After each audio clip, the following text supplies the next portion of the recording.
Hi, Facebook fans. How are you? It's Dr. McQueen, MD.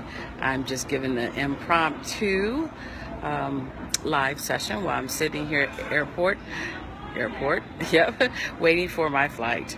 So I just wanted to give you a topic of I ran across last night. I am an emergency physician, so Yvette McQueen, MD, a global physician on a mission to educate about health, travel wellness, and disease prevention.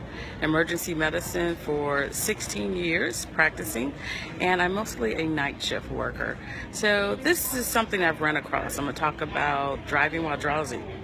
So have you been driving along and you find yourself falling asleep? You kind of swerved a little bit, and I will say I have been a violator because, as a resident, when we're training as medical residents, we get our training.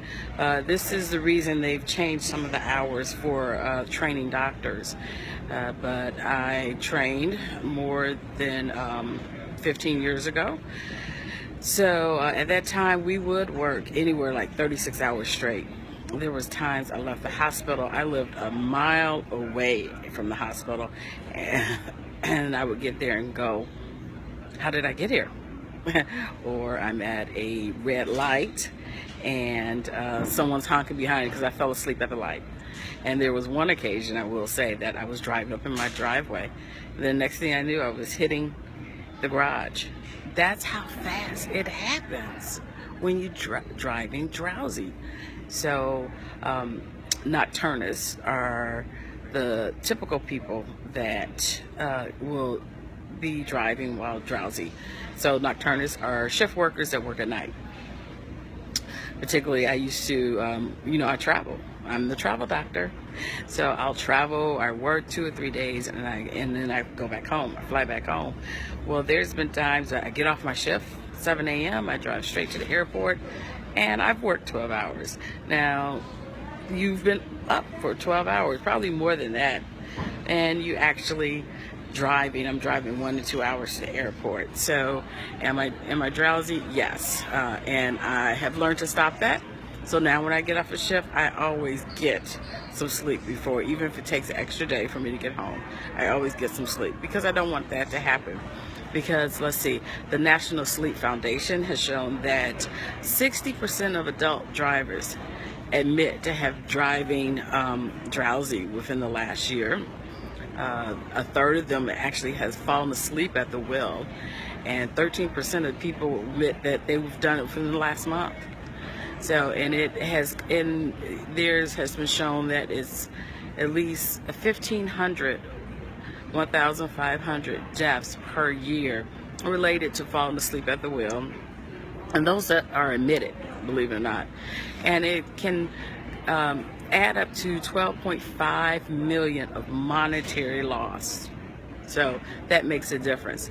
And that's so, and I did a hashtag State Farm and Allstate because I'm sure most car insurance want us to stop driving sleepy or drowsy, even when you don't think you're sleepy. But if you're sleep deprived, your body just wants to sink down.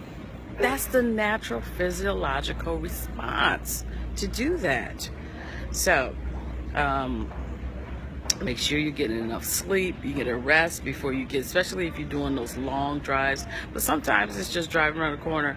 Like, okay, if you've been up, they say if you've been up 18 hours, that's the same as if you have an blood alcohol level of 0.05. If you've been up greater than 24 hours, that's the same as a blood alcohol level of 0.1. Now you got to remember, 0.08 is the legal limit. So being up more than 24 hours, you're basically legally drunk.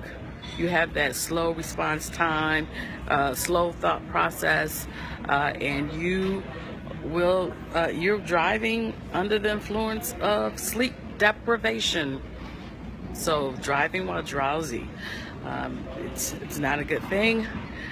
Get your rest, give your body a rest, take care of your body. Don't drive while drowsy. So like I said, this is an impromptu session. I just wanted to put it out there. Take care of yourself. Take care of your other drivers by, if you feel like yourself driving sleepy, pull off to the side. Pull off. Hi, Doctor. Hi, Sister Eloise. Yes, I'm talking about driving while drowsy, and just don't do it. So if you find yourself falling, pull off to the side, pull into a rest area, take that snooze nap that you need so that you're not driving drowsy and causing significant damage to yourself and others, and save a life. So this is Yvette McQueen, MD, the travel doctor, emergency medicine doctor, on a mission to educate about health, travel wellness, and disease prevention. So here I go, about to go on my flight. Peace, love, smooches.